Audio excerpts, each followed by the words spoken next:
Bro, lo udah tahu video yang belakangan ini viral? Lu punya duit, lu punya kuasa. Oke. Tapi buat gue enggak. Gue nggak punya, ibaratnya gue nggak bermateri. Lawan orang yang bermateri, bisa jadi gue menang. Soal pemikiran. Gitu. Udah tenang lu, nggak usah mikirin cuan sama gue. Tai. Lu remehin gue.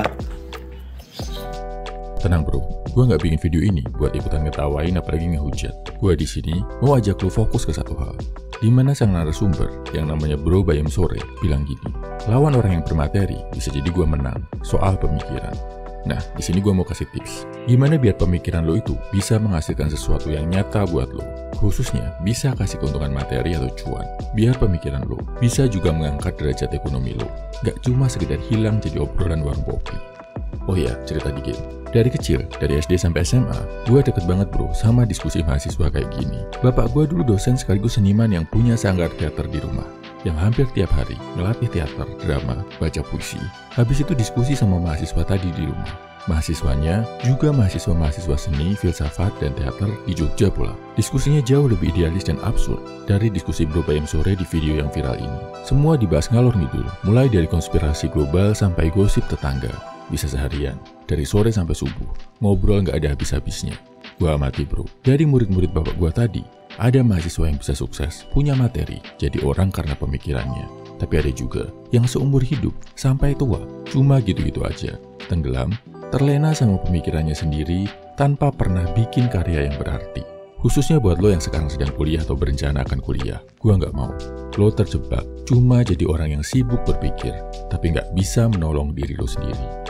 Gimana biar ini nggak terjadi? Pertama, pemikiran lo wajib ada gunanya dan bisa diterapin dengan mudah sama banyak orang. Jadi, lo nggak cuma mikir buat diri sendiri, tapi juga mikir buat orang lain. Gampangnya, pemikiran lo itu bisa jadi solusi buat masalah banyak orang. Bukannya justru nambahin masalah dan bikin orang jadi makin bingung. Lihat nggak bro? Pemikiran-pemikiran yang sukses, yang terus kemudian lahir, jadi sesuatu yang besar dan cuan. Itu idenya sederhana. Contohnya Gojek, Uber, Grab, awalnya cuma tentang nyediain jasa ojek. Facebook, Instagram, Twitter, TikTok, awalnya cuma tentang komunikasi, ngobrol. Indomie, mie sedap, cuma tentang makanan instan yang murah meriah. Jadi, tiap kali melahirkan pemikiran, cek ini bro. Apakah pemikiran lo ada manfaatnya buat banyak orang? Apakah pemikiran lo bisa dipraktekkan, dilakuin dengan mudah sama banyak orang? Kalau dua hal tadi jawabannya ya, artinya pemikiran lo punya potensi buat besar, buat jadi cuan. Kedua, pastikan pemikiran lo juga mendorong lo untuk action jadi lebih baik. Gak cuma keasikan mikir dan diskusi aja, sampai bahkan lo jadi jarang mandi. Gue perhatiin bro fenomena ini dari kecil. Mahasiswa pemikir yang jarang mandi, kebanyakan pemikirannya itu cuma jadi dialog kosong gak guna bro. Tapi mahasiswa yang disiplin, action, bertindak, kebanyakan sukses dengan pemikirannya. Coba lihat, Sohoki, Frans Magnisuseno, Rocky Gerung, penampilannya rapi dan enak dilihat bro. Begitu juga Marcus Aurelius, Friedrich Nietzsche, Jordan Peterson, dan sederet tokoh filsuf lain. Mulai dari zaman Yunani kuno sampai modern, mereka itu disiplin, tertata, bisa jaga badan dan penampilan bro. Omong kosong, kalau lo mikir, diskusi tentang etika berpolitik, jadi pejabat yang bersih, sedangkan lo sendiri sebagai mahasiswa nggak punya etika. Nilep duit SPP kiriman ortu, kalau ujian nyontek, sering nitip absen, itu pun masih nggak lulus-lulus. Percuma, lo punya pemikiran bagus tentang high value man, paham banget konsep dan teorinya, tapi lo sendiri nggak olahraga, nggak disiplin, nggak mau belajar, cuma asik komen. Pada akhirnya, cuma jadi omong kosong bro. Jadi, kalau mau pemikiran lo jadi sesuatu yang produktif, bisa ngasilin cuan, cek bro, pemikiran lo itu bisa nggak bikin lo action? Dan apakah setelah ngelakuinnya, lo jadi lebih baik? Kalau lo aja malas action, malas ngelakuin pemikiran tadi, ya jangan harap pemikiran lo akan jadi besar. Ketiga, dokumentasikan pemikiran lo dalam bentuk karya. Mau itu buku, video, vlog, website, jurnal, karya tulis, penelitian ilmiah. Yang penting, jangan sampai pemikiran lo cuma berakhir di warung kopi atau markas simpunan. Hilang menguap, barengan sama asap rokok dan kopi yang udah habis diminum. Jangan sampai juga pemikiran lo hilang gitu aja, tenggelam di kolom komentar video atau postingan orang lain. Sayang banget bro. Perhatikan bro, pemikir hebat dari zaman Socrates, bahkan dari zaman Buddha pun, pemikirannya bisa dikenal banyak orang. Bukan cuma karena diomongin, tapi juga karena didokumentasikan, ditulis, terus disajikan lagi dalam bentuk buku.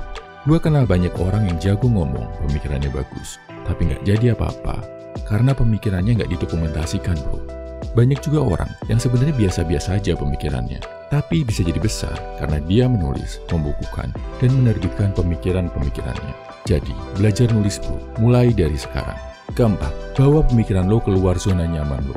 Jangan cuma nyaman diskusi di warung kopi sama teman-teman yang selevel pemikirannya sama lo, atau sama adik-adik angkatan yang masih polos, yang mendewa-dewakan lo. Memang lebih asik, lebih nyambung. Lo juga kerasa jadi lebih pintar. Tapi, ini cuma masturbasi mental bro, gak akan bawa lo kemana-mana. Coba lihat, filsuf Yunani kuno sampai pemikir zaman modern, mereka bisa dikenal sejarah karena membawa pemikirannya ke pemerintahan, ke orang-orang yang punya power. Gak nyaman, gak enak, bahkan ada yang sampai dimusuhi dan dipenjara sama penguasa. Tapi itu tadi, kalau mau pemikiran lo jadi cuan, jadi sesuatu yang mengangkat derajat lo, pemikiran tadi wajib diuji, didebat, dan diserang dulu sama orang lain. Minimal jadi karya yang bisa dilihat dan dinilai oleh publik. Jadi, jangan keasikan ngobrol, diskusi di situ-situ aja. Tantang diri lo, naikin level lo, sekaligus bangun koneksi. Kesimpulannya, kalau mau pemikiran lo bisa menghasilkan cuan, melahirkan keuntungan materi yang berguna buat hidup lo, lakuin 4 hal ini. Pertama, pemikiran lo wajib ada gunanya buat orang lain. Kedua, harus bisa mendorong lo buat action jadi lebih baik. Ketiga, jangan cuma diobrolin, tapi juga dokumentasikan dalam bentuk karya, terutama karya tulis. Keempat, bawa pemikiran lo ke lingkungan yang lebih kritis, levelnya lebih tinggi, di luar zona nyaman lo. Gua percaya bro, pemikiran lo bisa membuat bangsa ini jadi lebih kuat. Salam Everyman, semangat bro.